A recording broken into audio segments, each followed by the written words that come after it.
Film की शुरुआत एक अनजान आदमी से होती है जो एना नाम की छोटी लड़की को एक डरावनी कहानी सुनाता है, जिससे वो बहुत डर जाती है। लेकिन वो अपनी बात जारी रखता है और वाइल्डलिंग नामक एक क्रीचर का जिक्र करता है जो घर में रहता है। उसके मुताबिक यह क्रीचर बेबस बच्चों को पसंद करता है और सिर्फ डैडी के नाम से जाना जाता है। वो एना को चेतावनी देता है कि वह अपनी सुरक्षा के लिए बेसमेंट से बाहर न जाए। एना उस बेसमेंट में फंसकर बड़ी होती है। वह बाहर की दुनिया को उत्सुकता से देखती है, लेकिन उसे बाहर जाने से रोका जाता है। एक दिन वह अपने पिता की बातें सुन लेती है और जैसे ही वह दरवाजा खोलने के लिए उसके पास जाती है तो उसे झटका लगता है, जिससे वह बेहोश हो जाती है। वह आदमी एना की जांच करता है और कहता है कि उस क्रीचर की तलाश खत्म हो गई है, लेकिन इससे उसकी सुरक्षा की गारंटी नहीं मिलती। वह दरवाजा खोलने की कोशिश करने के लिए माफी मांगती है और वह उसे समझाता है कि झटका उसे चोट पहुंचाने के लिए नहीं, बल्कि वाइल्डलिंग को बाहर रखने के लिए है। जब एना पूछती है कि क्या वह जा सकती है, तो उस आदमी के चेहरे के भाव बदल जाते हैं। वह लाइट बंद कर देता है और माचिस जलाता है। धीमी और धमकी भरी आवाज में वह उससे कहता है कि उसे यह जगह कभी नहीं छोड़नी चाहिए। अपने जन्मदिन पर उसे एक पालतू हैमस्टर मिलता है जो उसके अकेलेपन को दूर करने का एक प्रयास है। समय के साथ वह छोटा जानवर उसका एक दोस्त बन जाता है, हालांकि एक दिन वह उसे बेजान पाती है। यह नुकसान उसे बहुत ज्यादा प्रभावित करता है क्योंकि वह अकेला था, जिससे वह दुनिया कम खाली लगती थी। जानवर को बाहर करते समय वह आदमी उसे दिलासा देने की कोशिश करता है कि उसका दोस्त एक बेहतर जगह पर चला गया है और वह उसे जमीन में दफना देगा ताकि वह एक पौधे के रूप में दोबारा जन्म ले सके। रात के समय एना जंगल के बीच में जाग जाती है और जैसे ही वह बिस्तर से उठकर चलना शुरू करती है, उसका सामना उस क्रीचर से होता है जिसका जिक्र उसके पिता हमेशा करते हैं, जो एक बेजान शरीर को खा रहा होता है। ये सीन उसे भयभीत कर देता है, लेकिन हमें जल्द ही एहसास होता है कि यह सिर्फ एक बुरा सपना था। आदमी को खून से सनी चादरें मिलती हैं और उसे एहसास होता है कि एना अब औरत बनने वाली है। वह उसे धोखा देता है, ये कहकर कि वह बीमार है और उसे ठीक होने के लिए दवा लेने की जरूरत है। उसे एक इंजेक्शन लगाता है। उसके 16वें जन्मदिन के दिन उसने देखा कि वह लगातार कमजोर होती जा रही है और इंजेक्शन का उस पर कोई असर नहीं हो रहा है। एना चाहती है कि उसके पिता उसे भी किसी बेहतर जगह ले जाएं, जैसे उन्होंने उसके दोस्त को ले गए थे। उसकी आंखों में उदासी झलकती है और वह इस बारे में सोचने लगता है। खैर, अगले दिन वह एक बंदूक लेकर आता है और एना पर निशाना साधता है, जो चौंक कर जाग जाती है। हालांकि वह हार मान लेता है और उसके बगल में बैठ जाता है। वह उसे अलविदा कहता है और उसे आंखें बंद करने के लिए कहता है तथा फिर सुसाइड कर लेता है। कुछ समय बाद एना को एक हॉस्पिटल में होश आता है। अपने आसपास लोगों की मौजूदगी से वह घबरा जाती है और भागने लगती है। उसे छत तक जाने वाली एक सीढ़ी मिलती है। वह तेजी से चढ़ती है और पहली बार धूप महसूस करते हुए खुशी महसूस नहीं कर पाती और बेहोश हो जाती है। जब वह फिर से जागती है तो खुद को बंधा हुआ पाती है और इस बार वह भाग नहीं पाती। एना की मुलाकात शेरिफ एलन से होती है, जो उसे शांत करते हुए बताती है कि पड़ोसियों द्वारा गोली चलने की शिकायत दर्ज कराने के बाद उन्होंने उसे बचाया था। एलन ने बताया कि वह स्थिति की गंभीरता के कारण उसे अस्पताल लेकर आई थी। उसने अपना परिचय दिया और लड़की का नाम पूछा। एना संघर्ष करते हुए कहती है कि उसका नाम एना है, लेकिन एक डॉक्टर उसे बीच में ही टोक देता है जो एलन से बात करना चाहता है। डॉक्टर ने बताया कि उन्हें एना के सिस्टम में ल्यूपाइड की बड़ी मात्रा मिली है और चेतावनी देता है कि अगर वे एक और दिन इंतजार करते तो उसकी मृत्यु हो जाती। एलन को इस दवा के इस्तेमाल करने का कारण समझ में नहीं आ रहा है और वह जानना चाहती है कि यह दवा कैसे काम करती है। वह बताता है कि यह दवा आमतौर पर एंडोमेट्रियोसिस के इलाज के लिए दी जाती है, लेकिन यह भी बताता है कि एना में वे कंडीशन नहीं दिखती और इस इलाज का कोई कारण नहीं था, क्योंकि दवा काफी स्ट्रॉन्ग है और इसके गंभीर साइड इफेक्ट्स हो सकते हैं। एलन पूछती है कि क्या उसे शक है कि उसे जहर दिया गया है। वह जवाब देता है कि उसकी राय में कोई उसकी मैच्योरिटी में देरी करने की कोशिश कर रहा था, क्योंकि वे किसी भी पीरियड साइकिल की पहचान नहीं कर सके। एलन कमरे में वापस आती है और एना के पास जाती है जो डरी हुई है, लेकिन एलन उसे भरोसा दिलाती है कि वह उसे बेड़ियों से आजाद कर देगी। रिहा होने के बाद एना पूछती है कि उसके पिता कहाँ हैं। एलन ने उसे बताया कि वह बच गए हैं, लेकिन उनकी हालत गंभीर है। अगले दिन डॉक्टर एना से मिलने आते हैं और उसे बताते हैं कि अजीब टेस्ट के बाद वह ठीक हो गई है। डॉक्टर रूनी का कहना है कि वह डिस्चार्ज होने के लिए तैयार हैं और बताते हैं कि बेलिंगटन हाउस उनके लिए एक बहुत अच्छी जगह है, जहां ऐसी ही दिक्कतों का सामना कर रही लड़कियों के लिए बहुत अच्छे थेरेपिस्ट हैं। उस जगह का नाम सुनते ही शेरिफ तुरंत बीच में आती है और कहती है कि एना को उस बोर्डिंग स्कूल में रखना कोई हल नहीं है तथा इससे उसकी हालत और खराब हो जाएगी। रूनी चिढ़कर कहता है कि वह तो बस जगह के बारे में बता रहा था, लेकिन शेरिफ जोर देती है कि उन्हें डीएनए टेस्ट के नतीजों का इंतजार करना होगा। इसी समय एना खड़ी हो जाती है और रूनी पर चिल्लाती है, शेरिफ की ओर इशारा करते हुए उसके साथ रहने की इच्छा जाहिर करती है। शेरिफ के घर जाते समय एलन बताती है कि वह तब तक एना के साथ रहेगी जब तक उन्हें डीएनए टेस्ट नहीं मिल जाता, तथा उसे बताती हैं कि यह उसके सभी रिश्तेदारों का पता लगाने के लिए है। तब तक वह एना के लिए जिम्मेदार रहेगी। छोटी लड़की सब कुछ जिज्ञासा और थोड़े डर के साथ देखती है, क्योंकि वह कभी बेसमेंट से बाहर नहीं निकली है। इस बीच एक अजीब आदमी एना को शेरिफ के साथ गुजरते हुए ध्यान से देखता है। कार में वह कसकर पकड़ लेती है, ये सोचकर कि यह खतरनाक हो सकता है। एलन उसे भरोसा दिलाती है कि वे 30 किलोमीटर प्रति घंटे की स्पीड से जा रहे हैं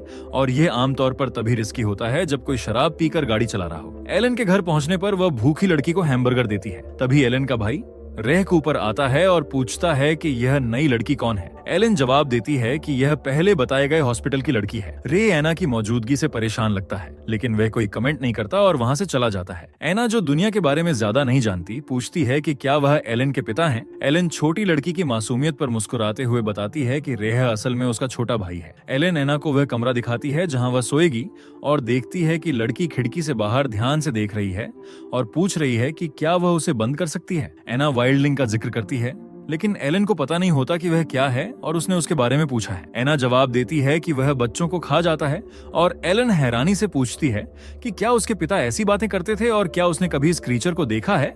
एना कहती है कि उसने इसे सिर्फ अपने सपनों में ही देखा है। इसके बाद एलन बताती है कि वह कई जगहों पर गई है और उसने कभी इस क्रीचर के बारे में नहीं सुना है। वह एना को आराम करने के लिए कहती है और कमरे से चली जाती है। एना खिड़की बंद करने के लिए दौड़ती है और जैसे ही वह ऐसा करती है, हम देखते हैं कि खिड़की में दरार आ जाती है। इसके बाद एलन बेसमेंट में जाती है जहां एना रहती थी। वहां उसे एक क्रीचर की ड्राइंग मिलती है जो एक छोटी लड़की को खा रहा होता है और वह उससे बहुत प्रभावित हो जाती है। अगले दिन शेरिफ एना को अलमारी में सोते हुए पाती है और वह उसे नाश्ते के लिए बुलाती है। जब एना बाथरूम में जाती है तो रेह को नहाते हुए पाती है, जिससे रेह चौंक जाता है, लेकिन एना को इससे कोई फर्क नहीं पड़ता। उस दिन वह रेह के साथ शॉपिंग करने जाती है।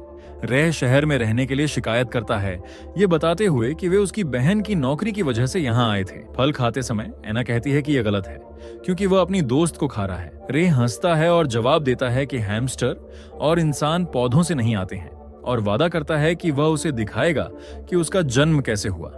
घर पर वह एक गलत वीडियो दिखाता है जिससे वह हैरान रह जाती है। एलन घर की साफ सफाई करती है और एना की चादरें खून से सनी हुई पाती हैं, जिससे उसे पता चलता है कि वह पहले से ही एक औरत है। एना कुछ एक्सेसरीज खरीदती है, लेकिन एना को समझ नहीं आता कि वे कैसे काम करती हैं। अगले दिन स्कूल में एना लड़कियों को दौड़ने की तैयारी करते हुए देखती है। जब उन्हें छोड़ा जाता है तो उसे खुद को जंगल में दौड़ते हुए देखती है, लेकिन एक अन्य लड़की उसकी दोस्त का जोश बढ़ाते हुए उसे रोक देती है। इसका फायदा उठाते हुए एना पूछती है कि लाइब्रेरी कहाँ है और लड़की उसे वहां ले जाती है, फिर उसे एक पार्टी में बुलाती है। एना को इसका मतलब समझ नहीं आता, लेकिन वह मुस्कुराती है और अलविदा कहती है। लाइब्रेरी में वह ऑरोरा बोरेलिस पर रिसर्च कर रही है, जहां वह मोहित हो जाती है और एक अजीब सा कनेक्शन महसूस करती है। उस छोटी लड़की के बारे में कुछ अलग लगता है क्योंकि उसकी सुनने की शक्ति बहुत तेज हो जाती है तथा उसे लड़कियों के एक ग्रुप से गंदे कमेंट्स सुनने को मिलते हैं, जिसमें कहा जाता है कि उसके पिता ने उसे गंदे काम करने के लिए बेसमेंट में बंद कर दिया था। गुस्से में पलटकर एना तीनों लड़कियों को डराती है और उन्हें वहां से जाने पर मजबूर कर देती है।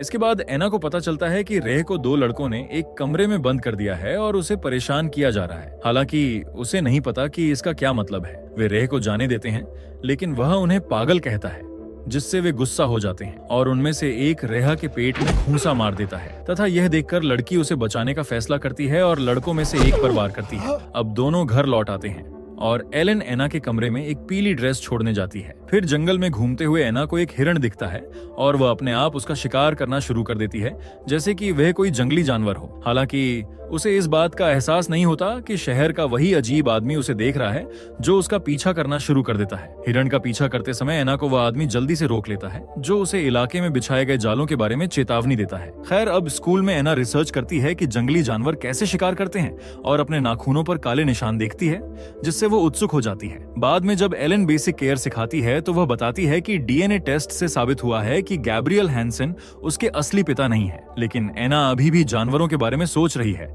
इसलिए ध्यान नहीं देती। एलन उसे असलियत में वापस लाती है तथा इस बात पर जोर देती है कि राज्य एना को हमेशा के लिए उनके साथ रहने की इजाजत नहीं देगा और एलन उसे एना के असली माता पिता की तलाश शुरू करनी होगी। खैर, रात में एना आसमान में तारे देख रही होती है। तभी रे आता है और पूछता है कि क्या वह एग्जाम की तैयारी कर रही है। सवाल को नजरअंदाज करते हुए एना पूछती है कि क्या उसने कभी ऑरोरा बोरेलिस देखा है। रे जवाब देता है कि उसने नहीं देखा है क्योंकि वह बहुत दूर है, लेकिन वह इसे देखना पसंद करेगा। इससे एना को खुशी की एक चमक मिलती है जो उसे एक जंगली जानवर की तरह सूंघना शुरू कर देती है, जिससे रेहा हैरान रह जाता है। तभी एक अजीब सी आवाज सुनकर और शहर से आती तेज रोशनी को देखकर वह रेह से पूछती है कि इसका क्या मतलब है। वह कहता है कि शायद जेन एक पार्टी कर रही है। तभी उत्साहित एना बताती है कि जेन उसकी दोस्त है। जब शेरिफ काम से लौटती है और उन्हें जाते हुए देखती है तो एना उसे बताती है कि वे एक पार्टी में जा रहे हैं। वहां पहुंचने पर एना हर चीज को उत्सुकता से देखती है।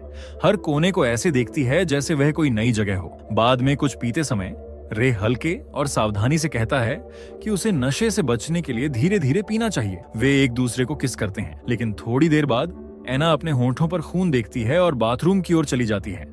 रेहा उसके पीछे आता है और एना खुद को बाथरूम में बंद कर लेती है और खून थूकने लगती है। उसे पता चलता है कि उसका एक दांत गिर गया है। अपने मुंह के बाकी हिस्से को चेक करते हुए उसे पता चलता है कि एक और दांत भी निकल आया है, जिससे वह डर जाती है। इसी बीच रेह आता है और उसे घर जाने के लिए कहता है। घबराहट में एना बाथरूम की खिड़की से भागने का फैसला करती है और जैसे ही वह बाहर निकलती है वह देखती है कि कोई उसका पीछा कर रहा है। वह जंगल से भागने लगती है जहां उसे गुर्राने की आवाजें सुनाई देने लगती हैं। तभी अचानक एक क्रीचर उस पर हमला करता है जो उसके कपड़े फाड़ने की कोशिश कर रहा होता है। जब उस पर हमला होने वाला होता है तो एना उस क्रीचर की गर्दन पर काट लेती है, जिससे वह मर जाता है। आखिर में पता चलता है कि यह वह लड़का था जो रेहा के साथ छेड़छाड़ कर रहा था। एना को अपने की का एहसास होता है, इसलिए वह जंगल में और आगे जाने का फैसला करती है। आगे उसे एक घर मिलता है और अंदर जाने पर उसे पता चलता है कि यह वही जगह है जहां उसने अपना बचपन बेसमेंट में कैद होकर बिताया था। अपने पुराने घर को याद करते हुए एना फिर से बेसमेंट में जाती है, जहां वह अपने बिस्तर पर लेट जाती है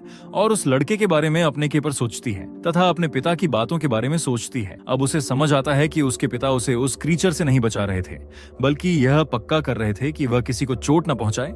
अगले दिन वह अपने शरीर से सारा खून धोने के लिए नहाती है और अपने पिता के कपड़े पहनती है तथा शेरिफ के घर वापस जाने लगती है। रास्ते में शहर के लोग उसे शक की निगाह से देखते हैं जब तक कि एलन उसे ढूंढ नहीं लेती। एलन एना से पिछली रात की घटना के बारे में बात करने की कोशिश करती है और पूछती है कि उसने उसे जो ड्रेस दी थी वह कहाँ है। एना जवाब देने से मना कर देती है, लेकिन उसी समय कोई दरवाजा खटखटाता है।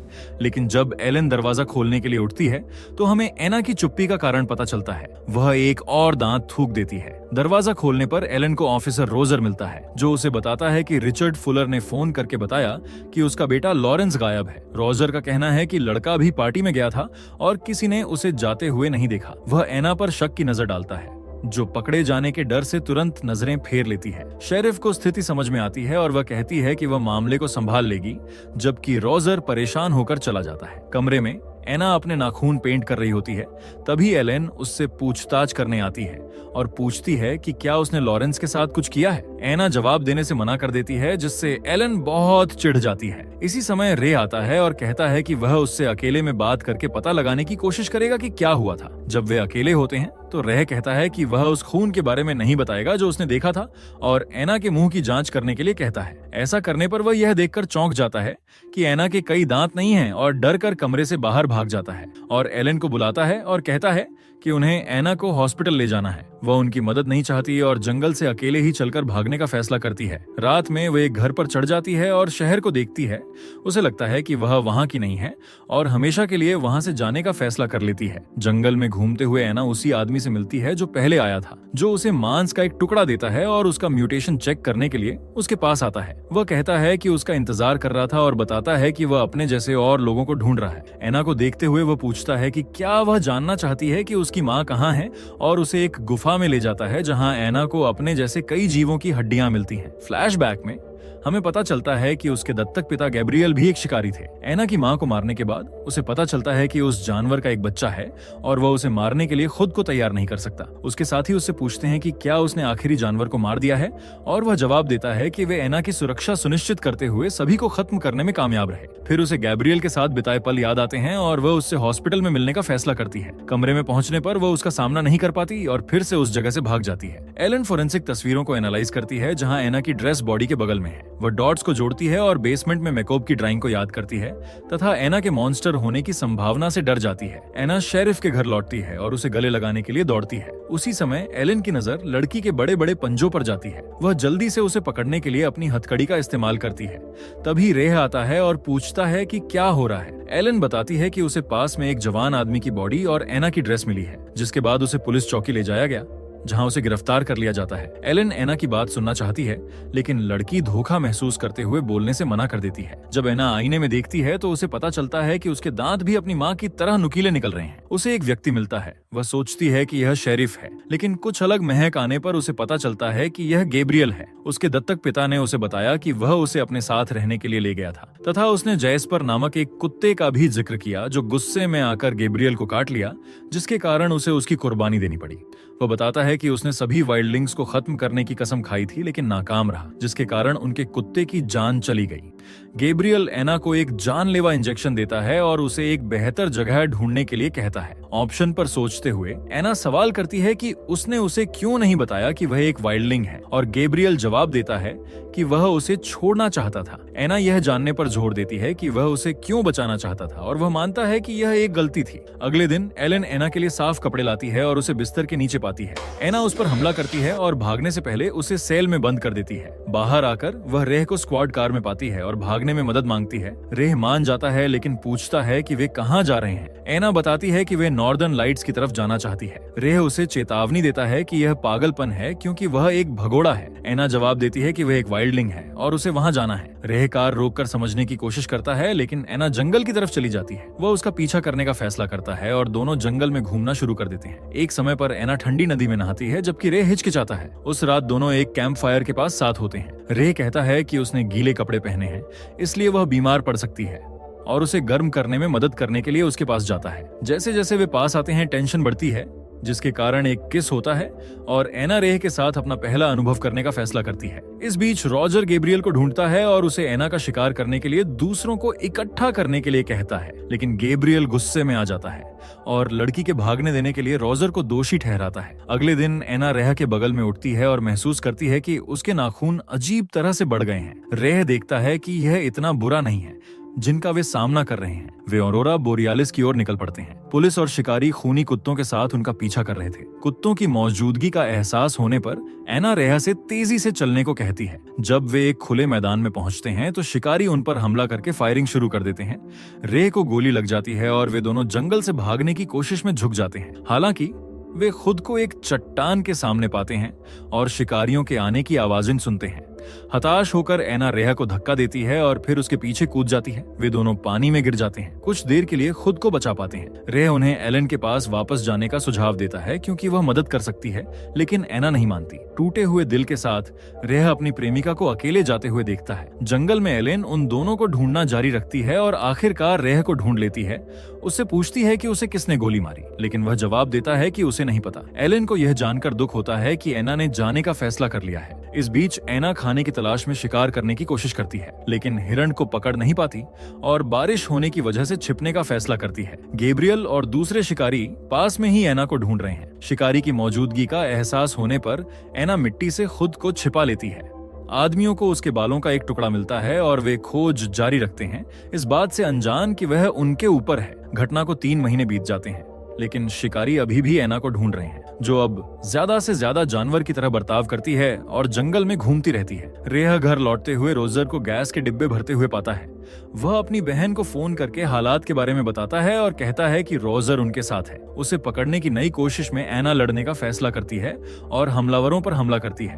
उनमें से एक को मार देती है। एलन शिकार की जगह पर पहुंचती है, लेकिन उसे कोई नहीं मिलता। रोजर के वापस आने से पहले एना एक और आदमी पर हमला कर देती है, लेकिन फिर भी वह उसे ढूंढ नहीं पाते। इस बीच एना एक और शिकारी को अपने जाल में फंसा लेती है और एलन को जल्द ही उस आदमी की बॉडी मिल जाती है। जब वह और पुलिस बुलाने वाली होती है तो रोजर पीछे से हथियारों के साथ आता है और उसे अपने हथियार जमीन पर रखने का ऑर्डर देता है। एलन मान जाती है और रॉजर कहता है कि उन्हें उस लड़की को पनाह नहीं देनी चाहिए थी। जैसे ही वो बोलना खत्म करता है, एना पीछे से आती है और उसे तुरंत मार देती है। लगभग पूरी तरह बदल चुकी एना एलेन का ध्यान खींचती है, जो अपनी बंदूक निकालकर उस पर तान देती है। एना अपना पेट दिखाती है और कहती है कि उसे एलेन से एक भतीजी होने वाली है, जिससे उसे भागने का समय मिल जाता है। शिकारी एना को भागने से रोकने के लिए पूरे जंगल को जलाने का फैसला करते हैं, जिससे उसके चारों ओर आग का घेरा बन जाता है। वह भागने की कोशिश करती है, लेकिन आग उसे घेर लेती है और वह उस गुफा के पास छिप जाती है जहां उसके माता पिता मारे गए थे। धुआं का उस पर असर होने लगता है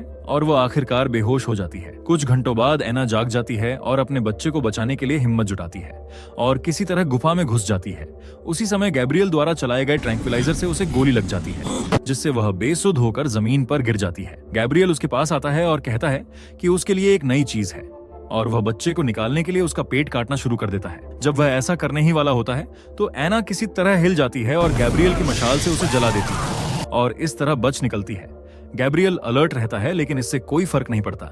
एना जल्द ही फिर से आती है और उसे मार देती है, बेहोश होने से पहले जोरदार दहाड़ती है। जब वह जागती है तो उसे एहसास होता है कि पहले वाला अनजान आदमी उसकी देखभाल कर रहा है और उसे ज्यादा आराम महसूस होता है। अगली सुबह फायर फाइटर आते हैं और आग बुझाने में कामयाब हो जाते हैं, जबकि एलेन और रे एना को ढूंढते हैं। उसी समय उन्हें नदी के दूसरी तरफ एना दिखाई देती है, लेकिन वह जल्द ही दूर चली जाती है। फिल्म एना के बच्चे को जन्म देने और ऑरोरा बोरियालिस तक पहुंचने के साथ खत्म होती है, जिससे उसका बचपन का सपना पूरा होता है।